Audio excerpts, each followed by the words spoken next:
Welcome back to the Mail-In Podcast.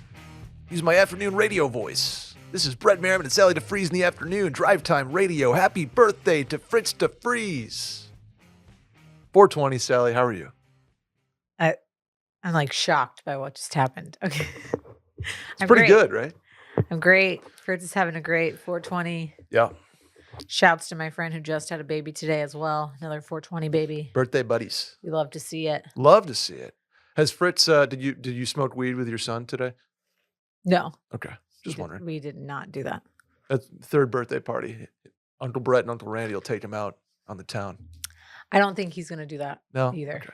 A couple years. We'll see. What's going on? We took him to lunch, and I don't know if you've noticed, but it's muggy as hell outside. Oh, it is soupy. It's officially soupy season. Now, the front comes in tonight. Tomorrow afternoon is going to be lovely. Absolutely lovely. Is it though? Yes. Because it feels like I stepped into like a steamy shower, like a steam shower, if you will.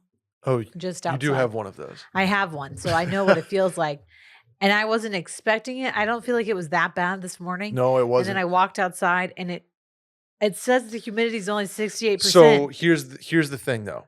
68% humidity. It is not. I hate how it's at the temperature. It feels it's more about the dew point, and so the dew point right now is 72 degrees, and that anywhere above 70 is usually sort of an oppressive situation. Or maybe 75 is oppressive. Yeah. 70 to 75 is like brutally muddy. Yeah. If you're in New Orleans, sometimes you'll touch those 80 dew points that are like literally you feel like you're in a swamp, but you get above 75 and it's tough. It's tough.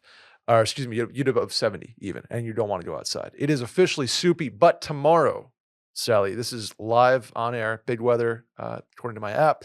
The dew point in the morning, 64. It drops down to the mid 50s by tomorrow afternoon. So that's when you get some beautiful air coming in. Do you know what the percentage of humidity of the air that's at the base of your lungs is? I have no idea. 100%. Really? Mm-hmm. Is that like a medical reason, or is that a... As you breathe in, you humidify all of the... That's why you have little hairs in your nose and stuff. Is that why when you like go for a run on a cold day and your lungs feel like they're on fire? It's because the air in your lungs is cold and then wet, and it's just like miserable? I don't know. Speaking of medical things, can you explain the Tiger Woods surgery to us, Sally? Are you ready for this? Yeah.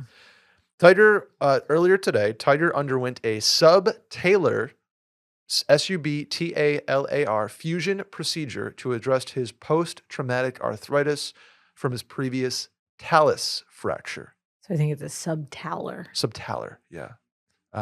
What? Is that his foot? His subtalar fusion procedure to address his post-traumatic arthritis from his previous talus fracture. I'm doing a little it's anatomy. It's a bone. Nice. Okay.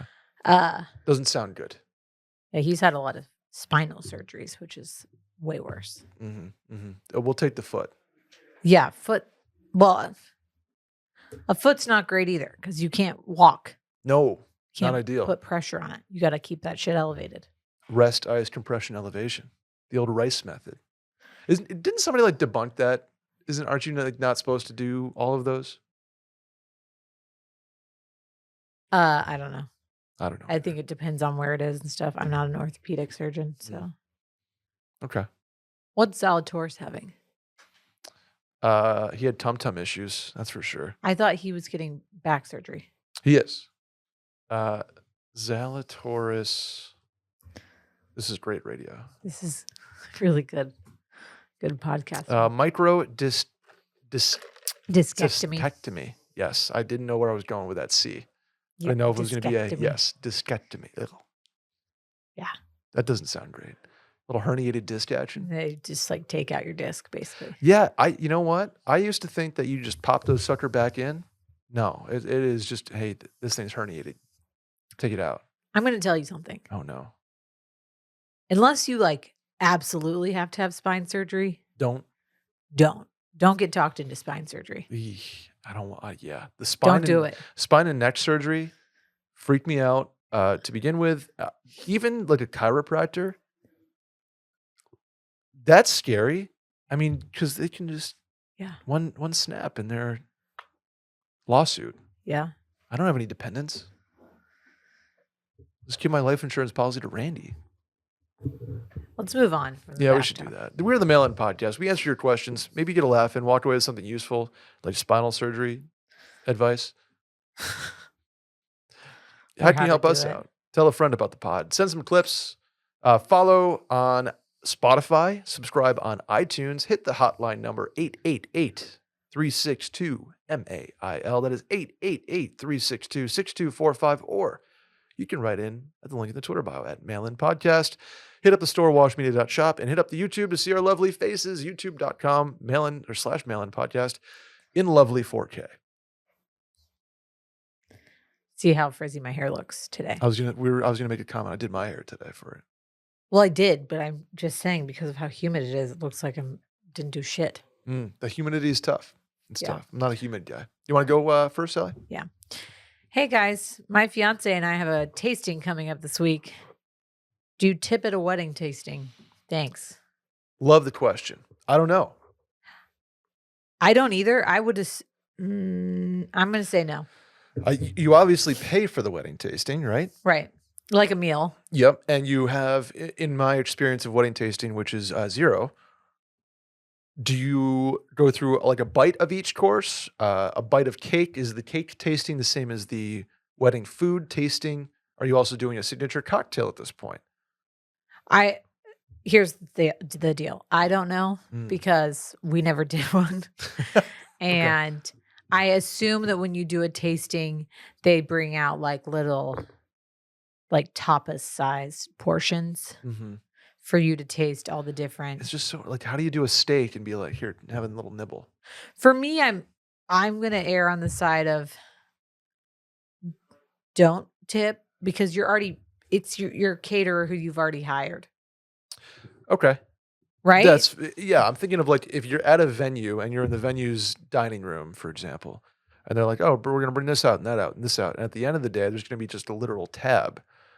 Because I was under the impression, again, if you have gone to a wedding tasting and tipped or not tipped, or you're a wedding planner or a caterer or a chef, let us know in the comments, I guess, or on the Reddit. I'm sure someone will yell at me. I like would just assume you're paying the caterer like a flat fee that you usually tip on top of that. Yeah, you tip the caterer at the end of the shebang. Yeah, but I think when we were planning ours, it was like, okay, we're gonna pay you this much per person to cater the wedding, and then we're gonna just do a tasting menu, and that's gonna be like in part of the package. That's part of the initial package. You're not necessarily you're tipping at the end. Right. I think that was my thought process. I don't know if that's right. Yeah. I guess I could have done some research, but like my cursory Google research is going to be the same as this person's cursory Google research. So like the not.com. Look it up yourself. Like, I don't know.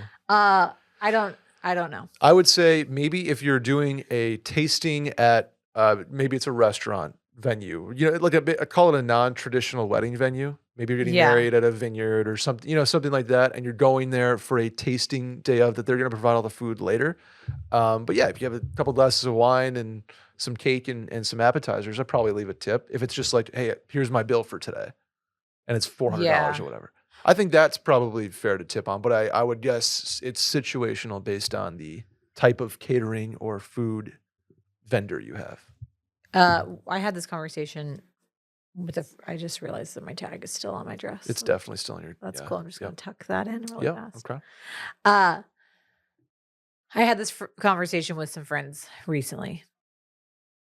Are we as a society tipping on too much shit? Yeah. Oh yeah. Like, I don't want to say that people like don't deserve tips, but like, and I probably sound like Larry David right now, but like, I feel like we need to draw a line. Here's what I'm going to say. During COVID, when we were picking up food from everybody, but we were still tipping because we were trying to support. Yeah, that was a all the support workers. system that has continued. That's continued, as has, in my opinion, way too much parking devoted to takeout. I love that take. There is so Or much curbside. fucking curbside. It's like It's crazy. you get 2 spots. Yes. Okay.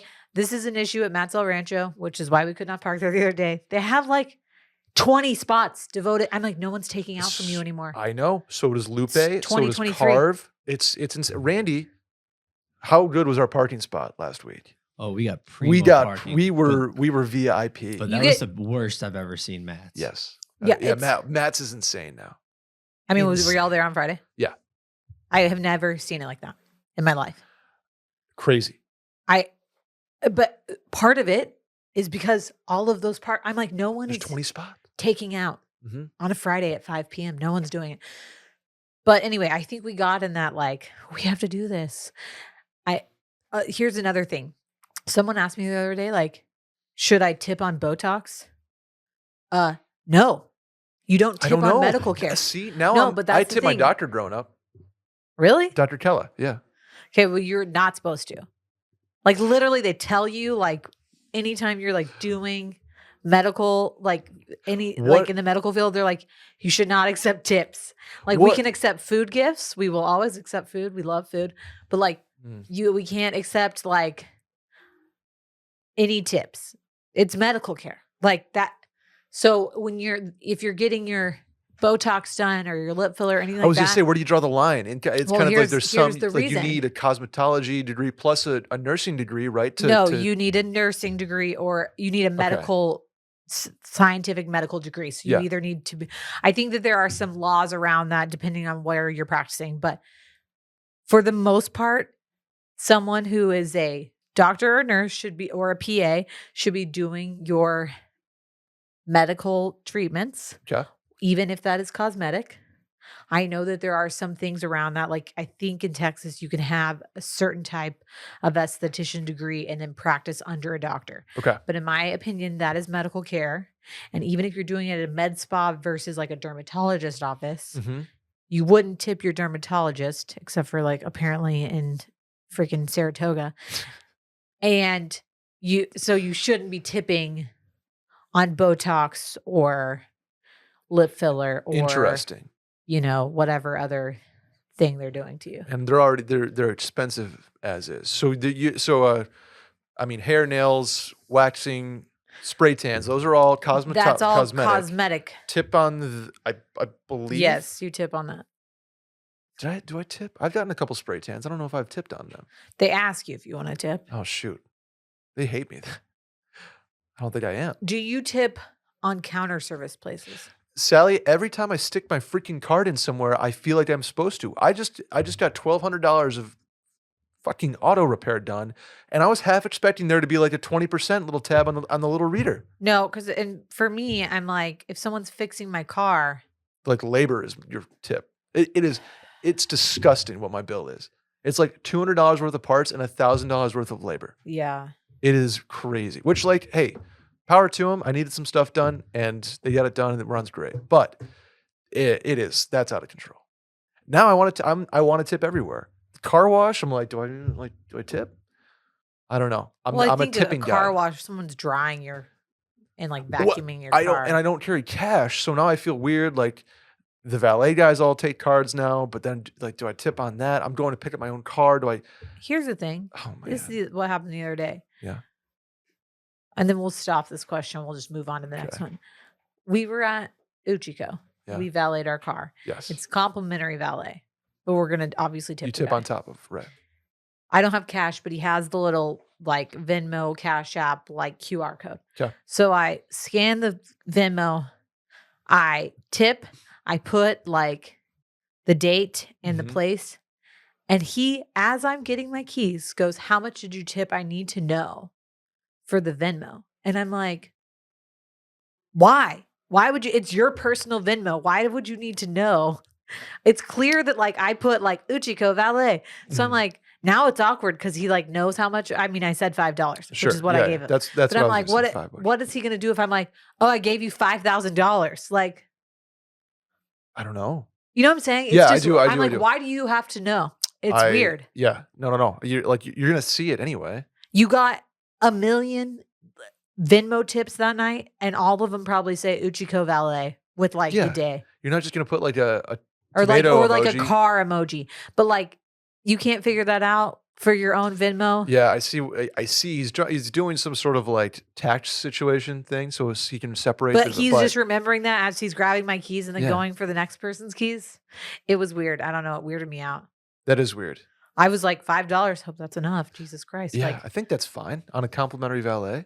Unless your car has some sort of unless you're parking a tour bus. No, honestly, I was like more annoyed because I could have walked out to my car. Oh yeah. The reason I valeted is because there's like no parking there. The whole parking lot is valet. Yeah. So I'm like, okay, fine. And my car was like 3 cars away when we got outside. I was like, I'll just take the keys. I can just walk to my car myself. I do that every time I go to Sammy's if I valet because the parking lot. Sammy's valet is stupid. It's crazy. It's $12 first of all, and your car is always right there, literally 9 feet from the door. Yeah. A skit I thought of the other day that if we had a Wash Media scripted comedy series.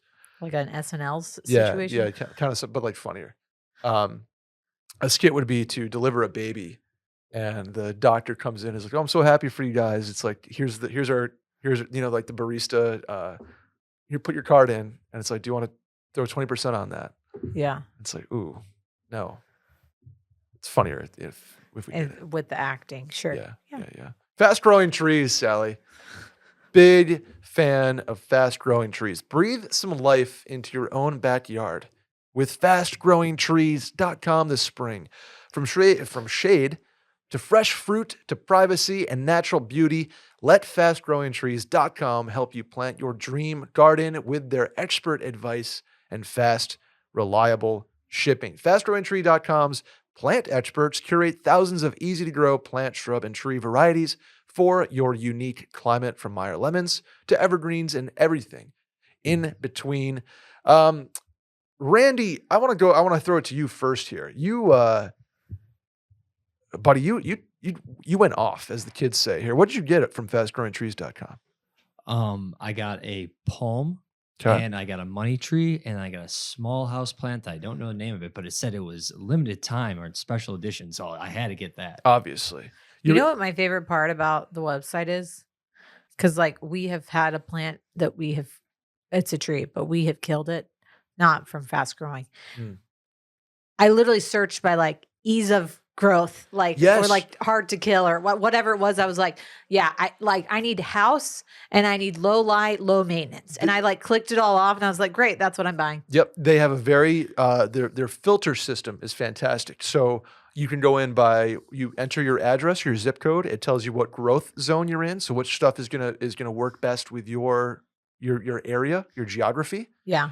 It'll tell you what works best: low light, minimal light, no light. It kind of like, hey, does your porch get 12 hours a day or does it get like 4? That's the kind of expertise I needed. Right. Exactly. And underrated thing here, and something you should absolutely be careful of, it tells you whether or not these plants are harmful to dogs, cats, etc. I also looked that up. Yes. Pet safe, because I have made the mistake of buying not pet safe plants before, and then had someone be like, you shouldn't have that in your house. If your dog eats that, she's going to die. Exactly. I myself have a lime bush headed my way to do fresh margaritas, along with a blueberry bush, to probably just do other stuff with them. For bushels of blueberries? Mm-hmm. Blueberry margaritas. There we go. Blueberry margs. Blueberry pie. Randy. Almost as American as apple pie. I put it up there. Yeah. No more waiting in long lines and hauling heavy plants around. With fastgrowingtrees.com, you order online and your plants arrive at your door in just a few days. And with Fast Growing Trees' 30-day Alive and Thrive guarantee, you know everything will look great, fresh out of the box. So here's the deal. Join over 1.5 million happy Fast Growing Trees customers. Go to fastgrowingtrees.com/mailin now to get 15% off your entire order. Again, get 15% off at fastgrowingtrees.com/mailin. Brett and Sally, first time, long time. Quick question that's probably more geared towards Sally. Ready for this, Sal? Yeah. My husband and I had our first baby 6 months ago, and it's been a tough but incredible journey. I've worked my ass off in the gym post baby, and I feel like I'm in the best shape of my life. My husband and I had a very healthy and fun, intimate life pre baby, and I'm finally to the point of self confidence to ignite the fire again, if you will. I'm wanting to spice things up a bit for him with some tasteful nudes, or perhaps some new lingerie. I've obviously been out of the game for a while now. Would love any advice here on a subject that seems to be shameful if discussed, but absolutely should not be. Thanks for your help. Good for you. And congrats on your child. And congrats on the child, yeah. Okay, so a couple things. To me, it doesn't sound like they have like a intimacy problem. No, It's they're just that ready she, to like, get. wants to spice it up a little bit. Yeah. Okay. So on the lingerie front, Mhm. I feel like it's really easy for people to be like, okay, like I don't really know what to look for. Like, am I gonna go to Victoria's Secret? And then you're like, ugh, okay, I guess. I mean, Victoria's Secret, I think, has some cute stuff. But if you're like looking Mhm. to find some like new cool brands, the way I go about shopping in general is to get on somewhere like Shopbop or Revolve and Okay. just like search the tab for stuff you like. There are some really cute, affordable brands. I mean, especially if you're like wanting something fun, but you don't want to like go over the top. Like, I don't know. Some people are like lingerie people, Sure. and some people are not. Lingerie showers feel like they're popping up now. It's kind Those of have been around for a long time. Okay. Well, But likely, like for most people, Yeah. that's the only time that they like get lingerie. Got it. Is like Okay. right before their wedding from their girlfriends at a bachelorette party. Okay. Very few people, at least in my circles, are like going around buying lingerie because it seems almost like a not even like a taboo thing, but like an unnecessary thing. Okay. Because you're just like, okay, I'm just gonna like buy my regular hanky pankies and bras, and like I don't need to like spend a bunch of money on like a La Perla set. So, especially if it's like you're just trying to like make things fun, but you're not like really wanting to throw down a lot of money, get on Revolve, search the lingerie tab. So, same with Shopbop, find things you like. There are a couple brands out there that have like, I would say like mid-range price points, even like on the Mhm. cheaper end, that don't feel cheaply made. They look nice. You would like want to wear them. And you won't be like breaking the bank. So you're not like, okay, I'm gonna like spice things up, but I just spent $2,000. Like Oh, you jeez. could do Can you it for do a that? couple $100. Like La Perla, which is like a very famous lingerie brand, like a bra could be like $250. Oh my And we're god. talking like this much fabric, It's a napkin. nothing. But that Oh my it's designer goodness. lingerie. I mean, and there's stuff that's like way more pricey than that. So for me, I'm of the mindset of like, this is probably just gonna get taken off. You know, That's that's my I'm not male like a porn perspective on star that, or yeah. like somebody who's like everyone's seeing what I'm wearing, Mhm. but I want some like pretty nice stuff. So start there. Then if you want to go to the brands yourselves, I have actually found stuff that I really liked on Revolve or Shopbop and then went and got it on Zappos for cheaper. Oh, there you go. Yeah. Can I Are you good? Are you lingerie? Yeah. Good. Ask away. Sorry. From a male perspective who doesn't have a child, nor Uh-huh. do I birth children, I would be so hyper sensitive and hesitant to initiate intimacy after having a child because like I knew or I know that y'all just went through like the You get cleared by your doctor at 6 weeks. okay. So your doctor signs off and then but I'm sure it's like I don't know. As help somebody and I'm sure this guy's probably had kind of like a can I initiate? Do I hold off? Like who it's got to be from the female, right? At least the No, first couple I don't times. think so. I mean, I feel like for most people who've had babies, unless you had some like crazy delivery or something happen, Sure. most doctors will sign off on you at 6 weeks Okay. to be intimate. Got it. Most people, at least in my experience with myself and friends, at 6 weeks is like, probably the amount of time as well that it takes you to like mentally come back from like having a child. Cause like Mhm. for 6 weeks, really around 8 weeks, probably the first 8 weeks of like having a newborn are like, what the fuck did we do? I like have no clue what's the day it is. Yeah, Like, yeah. I think especially for first time parents, I think as you progress and you had more kids, it's like a little easier to like come back and get into your normal routine. But like Yeah. that's such a curveball life change. Like sex is so on the back burner just because like Mhm. mentally you are not Right. ready for that. Okay. And then moving on to the boudoir, like the nude boudoir photos. Mhm. You could either do a couple things here. You can take nudes of yourself, just do a couple mirror selfies. This goes without saying, but obviously, like, know your angles. You're doing a mirror Yeah. selfie. Here's a tip for everyone doing a mirror selfie. If you tilt your phone a little bit down, is it a little bit down or a little bit up? I think it's a little bit down. Makes you look. Mm. Just play with the tilting of your phone. Don't do it straight on. Just 'Kay. go up and like tilt down a little bit, and it makes you look a little more slender. Gotcha. Instead of like going from below and getting your double chin or something like that.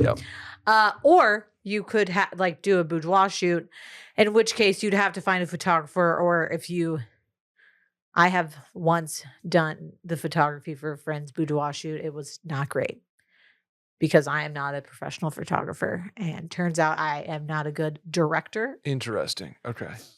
So I'm just gonna say if you want them to be nice photos, like actually get a photographer who like knows how to direct you. And most people like you can find that on Instagram. You could ask your like wedding photographer if they have any like recommendations. Cause a lot of people who are in the industry like know each other. Mhm. You could freaking ask your newborn baby photographer, like, hey, do you have any friends who do like adult shoots? They're not like they all know each other and each other's expertises. So Yeah. Yeah. asking around is helpful. There you go. I would leave that if you're gonna do any like lingerie shoots, boudoir, etc. Like leave it in the hands of professionals. If you want to like snap some nudes, and, like send them his way, like More that. power to That you. can be amateur hour. Who cares? It can. It can. Make sure he's not at work, like with his screen up. Yeah. I have accidentally done that. I think Mm. while Will was recording one time. So Oh, there you go. not Uh, great. I want to finish this question by saying, good for you. Like that's an awesome. Like you worked your ass off to get in post baby shape, best shape of your life, and now you're like, fuck it, let's show it off. Here's what I am gonna say too.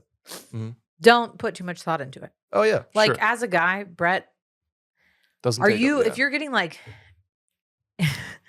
any lingerie or any nude, are you just like, this is not well done enough for me? Nope. Lighting's not great. Like, I don't think anybody cares. I think that they're like so psyched about the effort that it's like, okay, we're like awesome. It's a binary system over here. Yeah, it's either great or it's not, and Mhm. not is the only times it's not great is when you're not getting them. It's So like who cares? it's like pizza, Sally. I'll be honest with you. It's Yeah. like, yeah, is it the best slice I've ever seen? Had? No, but it's pizza.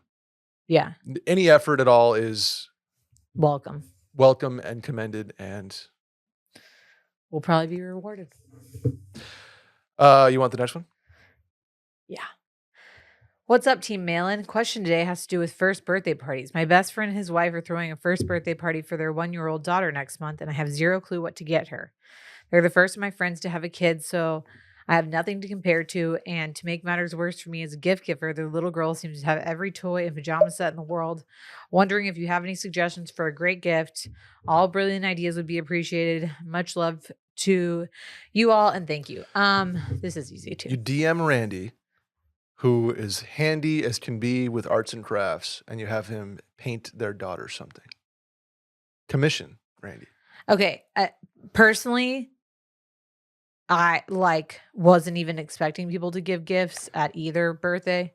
I think actually both times we said don't bring gifts. You did, which is a helpful thing, I think. 'Cause I think a lot of people. So in this any gift position. is nice. If he Mhm. already had it, cool. That's another toy. Mhm. But like no one's gonna be like, "Ugh, that's not great. And then there are very few gifts that I've gotten where I'm like, wow, that's so out of the park. Like I will never forget this gift in my life.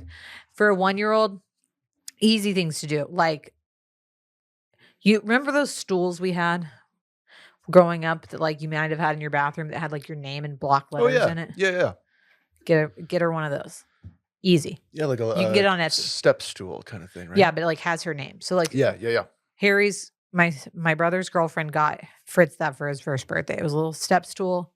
It's got his name like in little blocks that you can take out or put in. Mhm. Rosie ate the R immediately. Mm, So we fucked that up. yeah. That's the other thing. Kids like at 1 year old, they're gonna like you can give them clothes. Clothes are always welcome. Love getting pajamas. It's another drop in the well. Anything with bubbles. Fritz got a bubble lawnmower his first Ooh. birthday. Mhm. And he had just learned to walk, so he's like pushing it and like bubbles were like coming out. We loved that. A little tricycle is easy Can't go wrong. that they don't ride, they just like get on it and walk. Um What about gifts for like the parents? Like just roll up. Oh, here's a bottle of wine, I think Sarah, that's nice. and it's like, oh, Congrats I on know me. who that's for. Honestly, yeah. first birthday parties are really more about the parents than the kids. I think that's a good way to go. Is think about you can get a gift for like get a card for the kid, did something for the parents though. I think that will always be appreciated Yeah. and put to use. If Yeah. you're like, oh, they're never gonna wear that PJ set, but the parents will drink that bottle of wine. Yeah. I mean, but the thing is, people for kids, like getting a gift, I mean, no kid is going to not play with a toy or not wear clothes. Mhm. You're never going to go wrong doing it. You're never going to go wrong getting them anything. But I do think, yeah, for a first birthday, it's nice to celebrate the parents too. They made it through a year of life without anything happening. So Mhm. Is Fritz gonna use the jet ski I got him? Or am I gonna have to take that? I'm not going to lie to you. We had the party. Some people did bring gifts. I left Mhm. them all at Lily's house. So I don't even know what people gave us. I need to go get them today. How did the transfusions go? The transfusions were great. Okay. I know got a there was lot some of compliments. controversy. And I do think that it was the move to go with purple Gatorade. Okay. They were less sweet, more hydrating. You could pound lots of them. I don't hate that. I'm kind of a fan of the purple Gatorade. And they ones, were to be honest. easy to make as like a batch cocktail. Very Because true. what I did, I wanted people to be able to drink them sans vodka if they wanted. So we just mixed. I think we did equal parts ginger ale and grape Gatorade. Yeah, that's gonna put together a good And then beverage. like a quarter part of lime juice. Sure. I don't hate that. Well done. It was really good. You know what else I don't hate, Sally? Mm. Building a brand on Squarespace. You and your husband are intimately familiar with Squarespace, as it is the program and software which he built Sunday Scaries upon. Yes. So you see, And it even I can works. use it, which says a lot. There we go. I can Like- use it too. Watch Media's website is built on it. It's incredible. It's easy. It's plug and play. It is the perfect software for somebody who is call me computer savvy and computer literate, but nowhere near code savvy nor code literate. Right. And this makes you into a borderline expert. They have product features like, I don't know, analytics. Do you use analytics on a daily basis, Sally? No. Well, you would if you had a site on Squarespace. Well, I would if like my job depended on it. Yeah. Maybe you have to build a brand. Sally's blankety blanks. Sure. Use insights to grow your business. Learn where your site visits and sales are coming from and analyze which channels are most effective. Improve your website and build a marketing strategy based on your top keywords or most popular products and content. You also connect to your social media accounts, Sally. You have some of those, right? I do have those. Display posts from your social profiles on your website. Automatically push website content to your favorite social media channels so your followers can share it too. You can also create pro-level videos, Randy, effortlessly. The Squarespace Video Studio app helps you make and share engaging videos to tell your story, grow your audience, and drive sales. So here's the deal. If you want to build a brand, if you have an idea, if you want to create, if you want to monetize, perhaps, Squarespace is your deal. Go to squarespace.com/mailin for a free trial. And when you're ready to launch, use offer code MAILIN to save 10% off your first purchase of a website or a domain. Again, head to squarespace.com/mailin for a free trial. And when you're ready to launch that product or brand or that website, use offer code MAILIN to save 10% off your first purchase of a website or a domain. Ready for the next one, Sal? Yeah. Is it wrong for me, guys, to want to spend time out of work away from my coworkers. So I work 12-hour shifts 4 days a week with my coworkers, and I value my personal time very much. They think I don't like them because I never do anything with them. Thanks, fam. And if you ever need a place to stay in the UK, I got you. From across the pond, Sally. Yeah. Do you hate your coworkers? No, but I don't really want to spend time with them. Interesting. Okay. I feel like I'm pretty adept at answering this question because I work in the medical field where it's very like a very tight-knit group of people. Okay. Whereas it might be more difficult for you to answer this question given the fact that you only work with 5 people. It is impossible for me to answer this question. So I'm going to say how I have been approaching work since I started being a nurse. When I worked in the ICU, there was a very much like mentality of us against the world because you are going through stuff that no one else really understands. I think that is the whole point of work friends is like you are spending time with people who for at least 40 hours a week are doing things that no one else besides your coworker gets. So, in the medicine and especially in the ICU, it was like, we are going through all this like shit and trauma and emotions and burnout and things like that together that people who don't work our job don't get.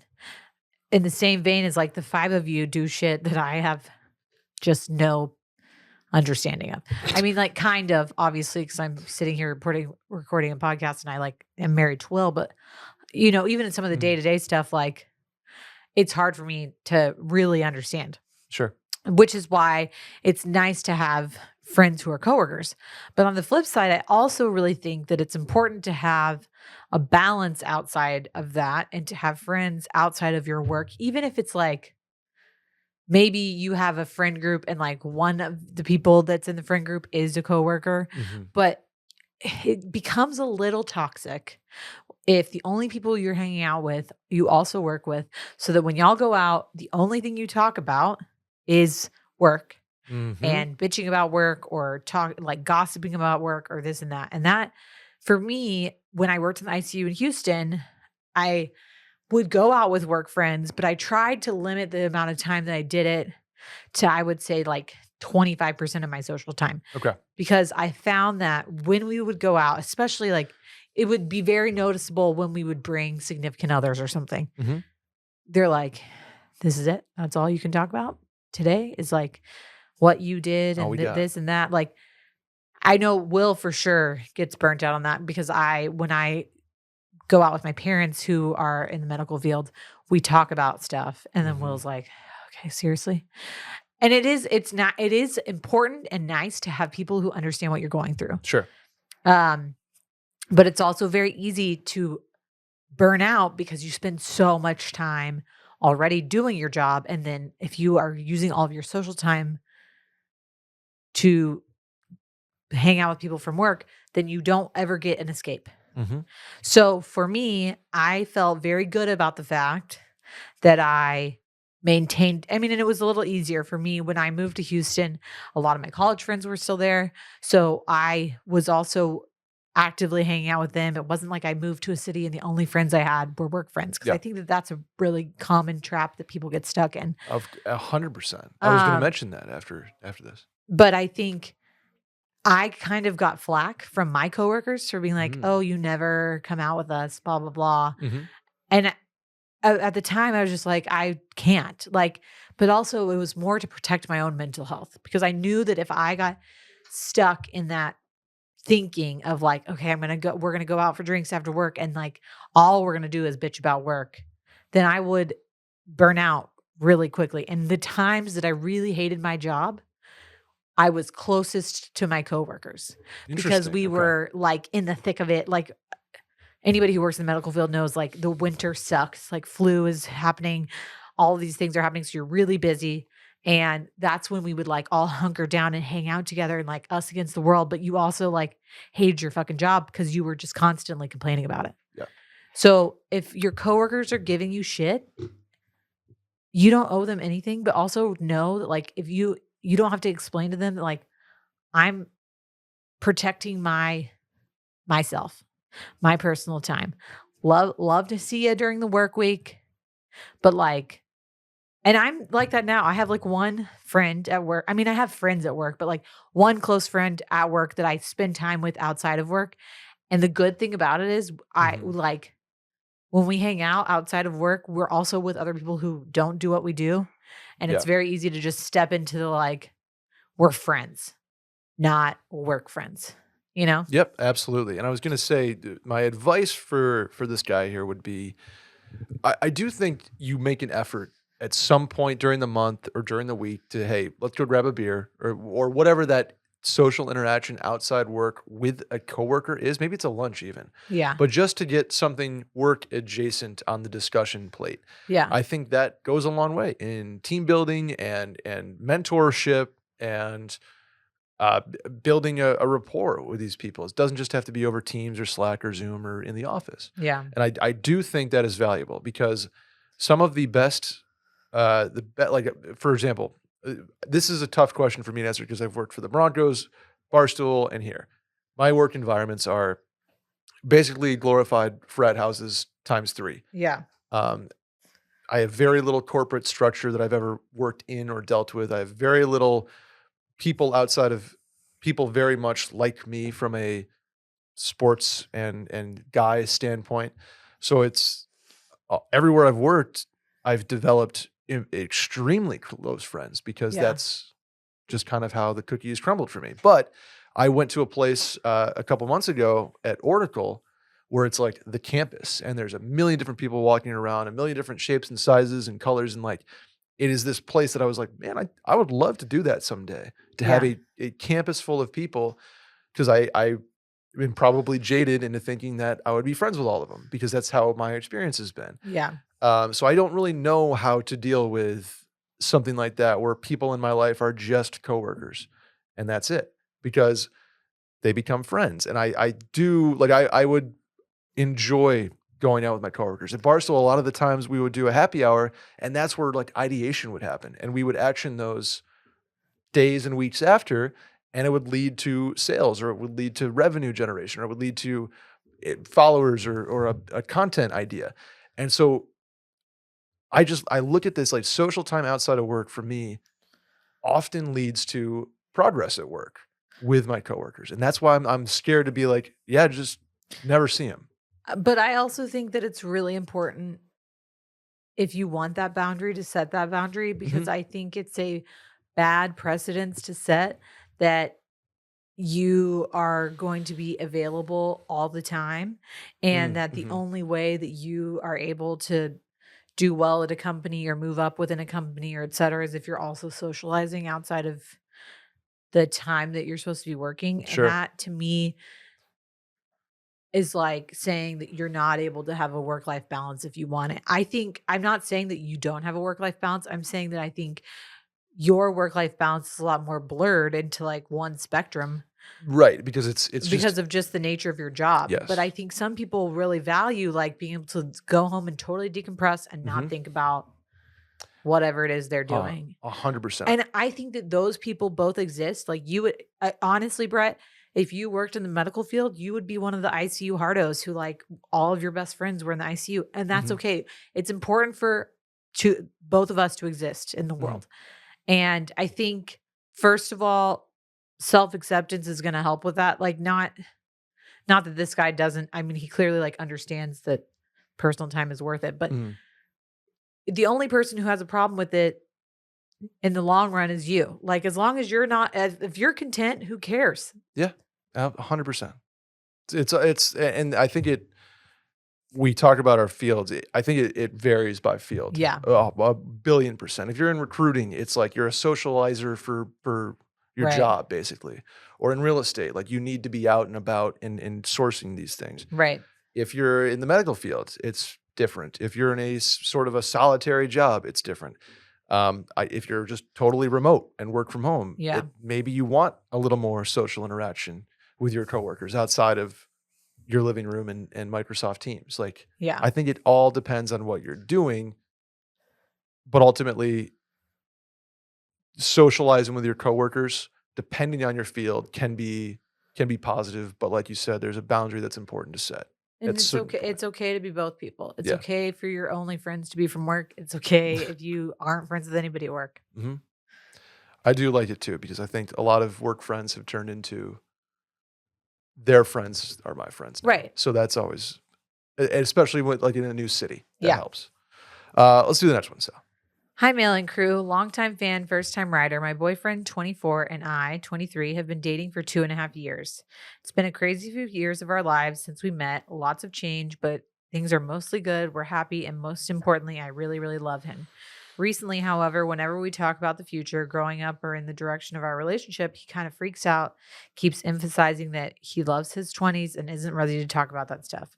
Not asking for commitment or any decisions. I'm asking for a conversation. I've heard it all about guys don't mature as fast as girls and have always been on the more mature side. What advice do you guys have about this conversation? Am I asking too much for this stage in our relationship? if you were 28 and 29, I'd say totally deserves a conversation. You're 23 and 24. I think you have some living left to do. Now, I'm not saying to break up. I'm not saying you need to move in tomorrow. There's just like what conversation are you trying to have? It's like, where are Yeah. we going? And it's like, well, how about we date each other because we like each other? I don't think you necessarily at that age, depending on life circumstances, I don't think you need to know exactly where things are going at 23 and 24. I agree with that.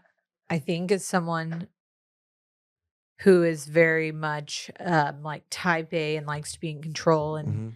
needs to know answers, I understand why this is bothering her. Um, in my opinion, I don't think like again, I agree. At 23, 24, do you need to be dating to marry? Like probably not. Is that not saying that like you could meet your soulmate or even if you believe in that or the one that you're going to marry at 23, 24? Absolutely you can. Um I don't know that it needs a lot of pressure on it to be like where are we going? What, when are we getting engaged? Things like that. But I also think completely avoiding the subject to me is a little bit of a red flag. And I agree with you. We kind of need to know the context of the conversations. Like if Mhm. I was 23 and I look back at that now, I was so young and had no clue what I was doing. But had I been in a relationship that was really serious or had been dating someone for 2.5 years, I kind of want to know like, hey, are we, do you want to move in together or like anything like that? Again, now looking back at that, 10 years older than that, I look back and I'm like, wow, I needed to know myself.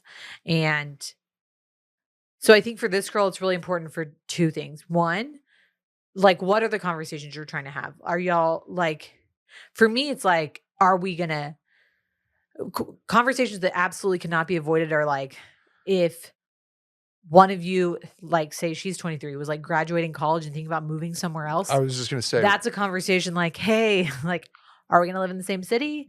Are we going to keep dating? Like, yeah, we need to talk about that. mhm.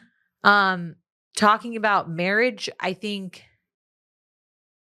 again, if I was dating someone for 2.5 years, regardless of whether or not we met in high school or college, I'd want to know they were open to marriage. I don't have to know that we're doing it anytime soon.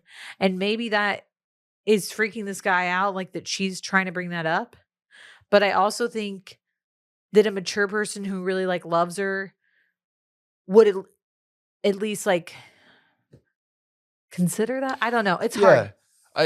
I think It's hard to know without the context of how it's getting brought up. totally agree. I 100% agree. This is a good time to say, hey, do we want to live in the same place? Yeah. Do we want to work in the same place?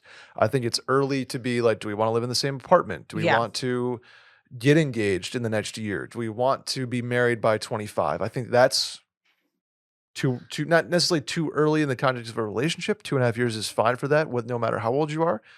But it's like there's no rush here for this. And what I think she deserves is maybe a path, like a, hey, I'm not just going to be this wild card here. I'm not just going Yeah. to come home and tell you it's over. I'm not going to come home and tell you I'm moving to Paris or San Diego or wherever. I'm committed to this relationship. Yeah. But why do we need to rush into responsibility or like these life stages, I guess? Personally, I completely agree with you. I think at that age, you just let it ride. Like Mhm. you live your life, you're in a relationship, you're still going out with friends. Half of those friends are single, half of them are seeing people. You just maintain your relationship. You're probably not living together, but you're probably spending the night at each other's houses all the time, Mhm. going on trips together, having fun. Because in my view, at 23, even if I thought I was ready to get married, I was not ready to get married. Yeah, And so 100%. my thought process is, if you're not ready to get married, like, why are you pushing it with this guy? And if you think in some way, like, okay, I might want to marry him down the line, okay, great, keep dating him. If you know in your heart, like, I don't want to marry him, but I'm having fun, also keep dating him. Who cares? But I like, to me, this isn't a like, I said red flag earlier. I'm like, you should at 2.5 years, you should be pretty comfortable with each other, like talking about this stuff. Yep. But I also want to stress the like, you do need to approach it with the like, this is a no pressure. I just want to know what your thoughts are about the future. Like, where do you want to be 10 years from now? And it's not like I need to know right now so that I can decide if I'm going to like marry you or not. If you don't want to have 7 kids with me and like live in a whatever. But Mhm. I think that's just we've been dating for 2.5 years, and like, this is the kind of stuff we talk about randomly in depth. But the way it's a problem for me is if like y'all are going out, you're getting drunk, and then you're like, why aren't we moving in together? That Yeah, at that 23, shouldn't be like, happening. you gotta let that go. And I also say that with love, because I think even if you don't end up with this guy, like, and you meet the love of your life tomorrow, you probably still shouldn't marry him at 23 either. Mhm. I You know what agree. I'm saying? I totally and I dissect her question a little bit here. Um, she said, "Whenever we talk about the future, growing up, or the direction of our relationship." And then she also says, "I'm not asking for commitment or decisions, I'm asking for a conversation." It sounds like that's sort of like a dumbed not dumbed down, but like a less aggressive way of saying she wants to know. She's saying that in the question, but I feel like she wants to know. She wants Right. like a plan. She And wants that answers, and that I is think really hard it's for people oh, if you're like that, absolutely. if you like control. And Yeah, especially if you've been in a relationship with someone for 2.5 years. Now, I'm gonna say this too. You met when she was 20, 20, yeah. he was 21. Like, you were definitely met in college. Mhm. Great to have college sweethearts. In my opinion, those years do not count towards courtship. Interesting, okay. I mean, they do, but like, the person you are in college is like not a real adult. No offense. But like, and even maybe the first 2 years post grad are not even real adulthood. It's like when you go off and you are like making new friends fully on your own, whatever, that is like adulthood. And so getting like, you have to think like, what would my life be like if we broke up and I started dating someone new? Like, that's going to be a whole different type of relationship than what it was when we first met at whatever mixer we met at. Mhm. That's just a whole different type of relationship, and you need to experience that without the context of like, we're going to get married. Like, give it time to be adults. Yeah, there is absolutely nothing wrong with living in the present is in a relationship. And like, if you're worried, because I think my head keeps going back to if I was 23 and like, I'd be like, well, I don't want to waste 2 years of my life. Mhm. If you do, you'll be 25. And it's okay. That's still so young. And it's you learn a And whole you lot about learn, yourself. You learn how to be a better partner, you learn how to be a better boyfriend, girlfriend, blankety blank friend. You learn a lot. yeah, No matter how long, short, fulfilling, terrible, future or past relationships, you learn so much and you grow so much. And I think that's hugely important. Like if I was the boyfriend I am now at 18 when I had my first like serious girlfriend. I'm 2 completely different people. Yeah. And I think at 23 and 28, I'm still 2 generally different people. And so I think it's okay to not have the date by date plan, life plan laid out with somebody. And so I think my suggestion would be to um, take each day as like that's a relationship, is a day by day thing, Yeah. and just go from there, and then build upon that. But no need to plan your next 9 years of life at 23. Yeah. Yes. I agree. You know what else sometimes I can't plan for, Sally? What? My meals. Because sometimes I'm just on the go. Yeah. If you're on the go, we talk about meals a lot on here. We talk about cooking a lot on here. We have some sponsors that are a little different here. But Factor is my to-go meal. Can I just add a little anecdote to this? Hop in. Our across the street neighbors had a Factor box outside their door Really? yesterday. And I literally was like, we got a Factor box, and they had delivered it to the wrong door. I was so pumped. Oh, no. I walked over there thinking it was ours. It was for our neighbor. No. I almost stole the box off her porch. And then I was like, damn it, I thought that was for us. Oh, no. Well, this spring, you, Sally, and Sally's neighbor need... My neighbor is enjoying the hell out of it, just like I am. You guys need nutritious, convenient meals to energize you for warmer, active days and keep you on track reaching your goals. Factor is America's #1 ready-to-eat meal kit. Can help you fuel up fast with ready-to-eat meals and delivered straight to your door. You'll save time, eat well, and tackle everything on your to-do list. It's the perfect busy on the go. I got to get a lunch in. I got to get a quick dinner. And then what I used to do is have Factor meals before hockey because I didn't want to clean up a bunch. I didn't want to cook a bunch. Boom, hockey, throw it in the microwave or the oven. Bada bang, I'm in hockey. My across the hall neighbor who has Factor too, Mhm. is a nurse. I always see her in scrubs, which this makes perfect sense.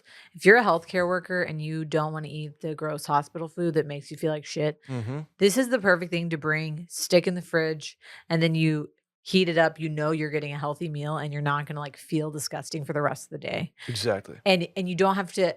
It's so much work when you come home from a 12-hour shift to have to think about making a meal for tomorrow's lunch, which is why we don't do it. And then we treat our bodies like crap. And especially for medical workers, like we know better and we still do it. This takes that dread out of your hands and just has a meal for you ready to go. 100%.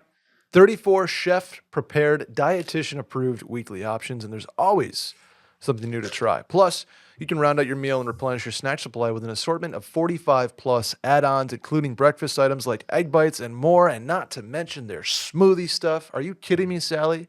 We do have the Factor smoothies. Their smoothie situation is awesome. Absolutely awesome. So head to factormeals.com/steam50 and use code STEAM50 to get 50% off your first box. Again, code STEAM50 at factormeals.com/steam50 to get 50% off your first box. Last one, Sally. Are you ready? I am ready. Sally, my husband and I are going to Italy for our honeymoon. Ciao bella. Right? Yeah. After hearing about it on Sunday Scaries, we hired Lux and Nix to plan it. Nice.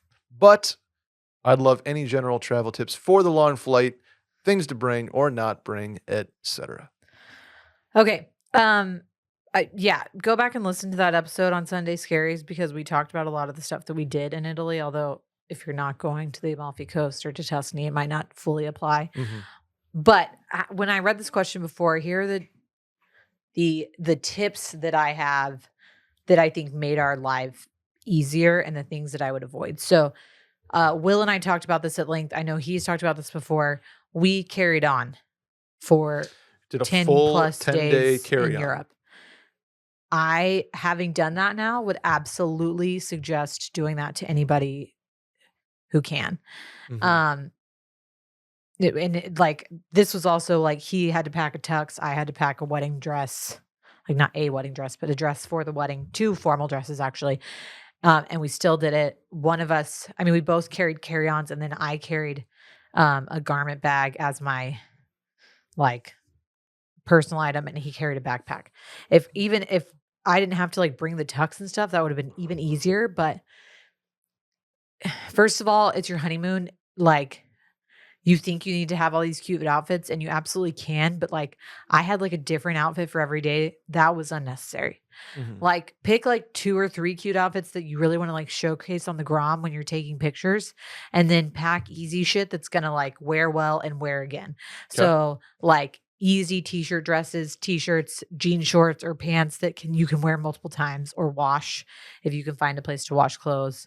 So that you're not having to like have like a cute and I mean, I get it. As a girl, I was like, I'm gonna go shopping, I'm gonna get all these like little coordinating sets, and I'm gonna wear them. And then it was like, that was dumb, and it led to so much extra weight that we didn't need. Mhm. That being said, we did the 10-day carry-on thing because we got vacuum seal bags Oh and yeah. packed in them, and then vacuum sealed everything. Those are like the innovation that I've seen most frequently over the last probably 2 to 3 years of travel. Vacuum bags are here to stay. So here's the tips I have for using them, because I think the biggest worry was like, are things going to wrinkle? Yes, things are going to wrinkle, but if you fold them, and then the way that you basically like put them in this bag, and then there's like a little pump, and I would like sit on the bag to keep everything flat and then pump the air out instead of just like pumping the air out willy-nilly and like letting it go into a ball. Right. And then also, depending on where you're traveling, call ahead or like ask ahead about a steamer, an iron, etc. Yeah, and Lux and Niche can probably help with that Yeah, as well. and pretty much every place that we went had a steamer and iron. The only place we had to check was, we went to the villa for the wedding we were going to, and it was like not a hotel, but I was also like, we're going to be at a wedding. There's no way that there's not going to be a steamer there, which there was. When you walked in, were you like, there's a couple of bombshells walking into the villa? No. No, you didn't say that? No, I did not. So do use the vacuum seal bags. Bring the little pump with you. It's literally not that big at all. It's like maybe 2 Coke cans stacked lengthwise. Mhm. Easy to throw in your bag. But pack get 2 or 3 cute outfits that you're going to feature. But again, your spouse, no offense, is not going to notice what the hell you're wearing. Like, I would put on cute outfits. Will wouldn't even like think twice about it. Honestly, probably the only thing he noticed was like, you have worn a new outfit. How much money did you spend buying shit for this honeymoon? Uh-huh. You don't need like 8 swimsuits. Bring 2, maybe 3. You have Fair. one that's drying while you're using the other one. You don't need a different, because the thing is, like, no one at the resort is even being like, oh my God, that girl's like wearing the cutest outfit Who's for that this girl? 10th day in a row. Like, no. Same cover up, same shawl, right? I mean, or like 2 or 3. Yeah. You don't need a million. Bring a hat, but make sure it's not an annoying ass hat that you're not going to want to travel with. I like brought a hat and clipped it on Oh, there you go. to a carry-on bag. I like that. Okay, and then Interesting. for the carry-on, especially for a long haul flight, here are my like absolute most essentials. Compression socks, Mm. which you may not think that you need because you're young and you're not like pregnant or have blood clots or circulation problems or anything like that. This was like what they tell most people who need compression socks. But it's like if you're doing a nonstop flight, it's about 9 hours at the very least. So you want to have compression socks. You also want to like get up and move around. Logan Roy should have had those. Am I right? Yeah, I mean, I don't think that would have stopped him from having a heart attack, but I think it was pulmonary embolism, according to the internet. sure. We don't know. I don't They never said it on the episode. That's true. Also, do bring skincare. I did a ton of research beforehand because we were connecting through airports, which is also why it's important to carry on, I think, because if you have connecting flights, you don't want to be connecting and then get to your destination and they've lost your bag. No. Because then you're gonna have to like go no. back to Rome or whatever and like figure it out and not have a bag, which is why I liked having it with me. But that did lead to some skincare things because Europe is a lot stricter about liquids than we are. Oh, interesting. Although some of those rules have changed. So last summer when we were traveling in the UK, you could only have like a 8-inch by 8-inch plastic bag that had to seal with all of your liquids in it, and they Wow, had to be okay. less than 3 ounces. I think that has changed, Mhm. but look it up. It's not like I have never, ever one time had an issue with liquids through going through TSA. I don't think Like, so either, unless I, like, literally forgot about a water unless I bottle, like yeah. have a giant ass water bottle, Like, but oh, anything sorry. under 4 ounces, I don't even like take out. I just like it's in there. I think the only thing I ever get scared about and get stopped or not stopped, depending on the day, is my hair product, because it's like a jar that's about that big of, like, Yeah. clay hair Yeah. product. So, but in Europe, they're a lot stricter about it. So research what airports you're going to be going into and out of Okay. because you're going to want to pack less. And honestly, especially if you're in Italy or France or really anywhere in Europe, there's some stuff that like their skincare is better there. So like you There don't you have go. to bring a bunch of shit because you could just go to a pharmacy when you're there and get Get some stuff. samples. Like that's what I didn't bring sunscreen. I was like, I'm just going to buy it when we get there. We I like just that. went to a pharmacy and got some. But do bring stuff on the flight because it's very drying. I brought several like face masks, lots of heavy duty moisturizer, things like that. There you go. I'm going to say something that I don't think is very controversial, but pack snacks. I think people are like, oh, I see, like okay. they're going to feed me on this flight. They do, in theory, but Will got like major tummy problems for 24 hours from Really? eating from the flight. Yeah.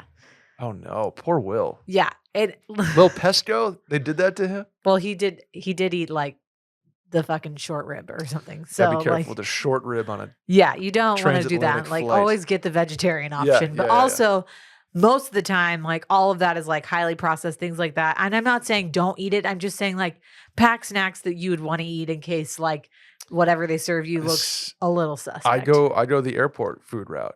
I'd have a big dinner in the airport before you leave, because in theory you're probably leaving late and, Yeah. and trying to take advantage of the night kind of situation. Yeah. So you have a big dinner before you leave and pack some overnight snacks if you need it. Yeah. That's ideal scenario. Obviously, that's And then easier said than done. load up on, I mean, bring noise canceling headphones.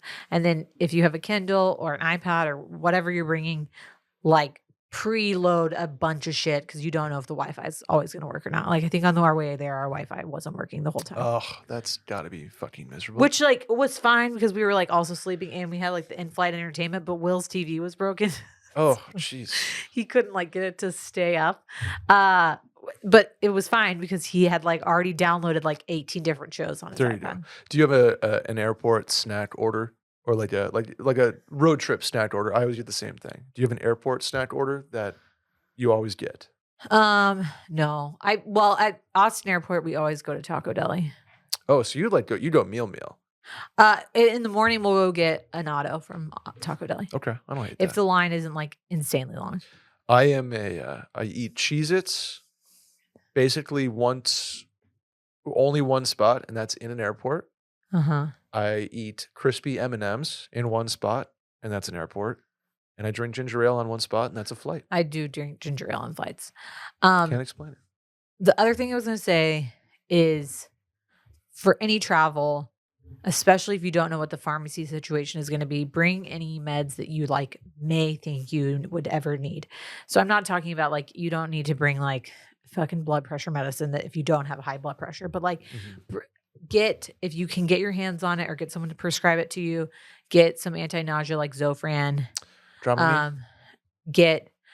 Especially if you're a female, bring Azo or some sort of something for a UTI just in case you get one. You don't want to be like battling with that. Bring some sort of like steroid cream, like a hydrocortisone for like bug bites, things like that. Oh, Neosporin. Yeah. Well, like bring a and first most aid of kit that is what stuff you're you saying. can get. Yeah. But like you do not want to be on a plane having a UTI and dealing with that. So like oh my God, if no. if there's any like medical things, if you know that you suffer from motion sickness, like get someone to prescribe you some anti-nausea. Things like that you know, like I've had this once, it was awful. Mhm. Obviously, if you're going to a third world country or like just somewhere with bad water, there are a lot more things you should bring. I'm not going to go into that right now because we're talking Probably about some Italy. shots you should get too. No, but like there is stuff like Cipro and stuff that you should take with you just in case you Yes, get yes, Montezuma's yes, revenge. yes. Bring stuff like that you might not have like easy access to. There you go. I think That's it. that covers it. And some Xanax if you can get that prescribed too. Yeah. Great for flights. Honestly, on the flight, the best thing to do about the jet lag is like it's really exciting to be like going somewhere and be like, I'm gonna have wine and not watch a movie. Like honestly, the best thing you can do is like get Knock on, yourself out. knock yourself out, and Yeah. use the time to sleep. I have never once followed those directions, but Yeah.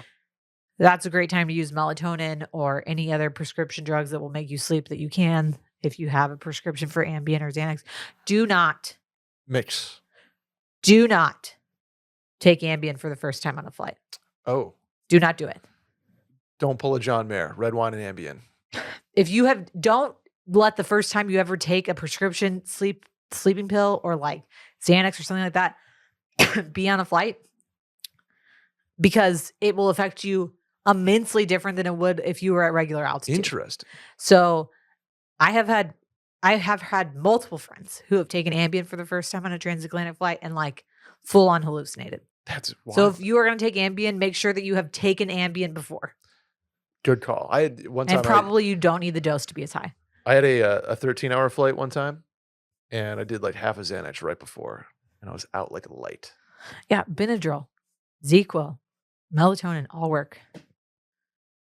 Are you talking about a Drake song right now? Okay, I just That'll do it. Acknowledge that. For the Mail In Podcast, please subscribe, rate 5 stars, review, tell a friend about the show. Hit the hotline number 888-362-MAIL. That's 888-362-6245. Or you can write in at the link in the Twitter bio at Mail In Podcast. Sally, where can the people find you? Sally deFries on Instagram and Twitter. I am at Schmerriman on both of those platforms. I think I said last week I'm at Brett Merriman on both of those platforms. I'm not. At Schmerriman. Twitter, Instagram. That's Rennie Trimbacki on the ones and twos. Thank you guys for listening this week. We'll see y'all next week. Bye.